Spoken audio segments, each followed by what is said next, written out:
केशवसृष्टीमध्ये असं बघा किती सुंदर आहे, किती सुंदर रोड आहेत.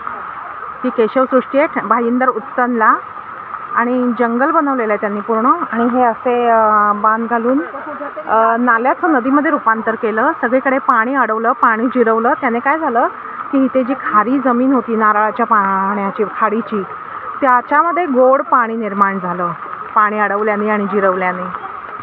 आता इथे अशा पिकनिक्स येत असतात. आमची बिझनेस मीट आहे, आमची बिझनेस मीट इथे आलेली आहे आणि बऱ्याच कंपन्यांच्या बिझनेस मीट्स इथे होत असतात. बघा किती सुंदर त्यांनी पाण्याची सोय केलेली आहे, पाणी अडवलेलं आहे, बंधाराही घातलेला आहे त्यांनी. हे पहा इथे शंकराचं मंदिर आहे, सगळ्यांनी बघायला जरूर या इथे. हे बघा किती सुंदर आहे पहा.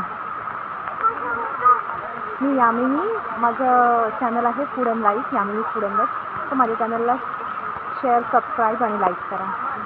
सबस्क्राईब नक्की करा. तर इथे ते माहिती देत असतात. तर खूप छान आहे जंगल. पाऊस असल्याने मला काही व्हिडिओ जास्त काढता येत नाही, बंद करावा लागतो व्हिडिओ. पण बघा ना किती सुंदर आहे. इथे झाडांचं औषधी उपयोग लिहिलेले आहेत आणि हे आहे कदंबाचं झाड. तर त्यांनी सांगितलं तर हे कदंबाचं झाड आपल्याला कळत नाही, पण श्रीकृष्ण किंवा महाभारतात नेहमी कदंबाच्या झाडाचा उल्लेख असतो. तर घरामध्ये जर कोणी वडीलधारी नसेल कुलदेवतेच्या पूजेत वगैरे, तर कदंबाच्या झाडाची डहाळी ठेवतात असं त्यांनी सांगितलं. हे असं सुंदर असं वळणदार असं हे रस्ते त्यांनी निर्माण, 200 एकरमध्ये ही जमीन आहे. केशवराव हेडगेवार हे राष्ट्रीय स्वयंसेवक संघाचे मूळ होते, ज्यांनी स्थापन केली. त्यांच्या नावावर ही केशवसृष्टी निर्माण झालेली आहे. आणि डॉक्टर अजिंक्य म्हणून होते, त्यांना स्वयंसेवक संघाला फक्त 40 एकर जमीन हवी होती. तर डॉक्टर अजिंक्य म्हणून जे होते मराठी सद्गृहस्थ, त्यांनी त्यांची 200 एकर जमीन त्यांच्या चांगल्या कार्याला दान केली आणि आज त्याचं किती सुंदर रूपांतर केलेलं आहे. हे लोक गोरगरिबांना मदत करतात.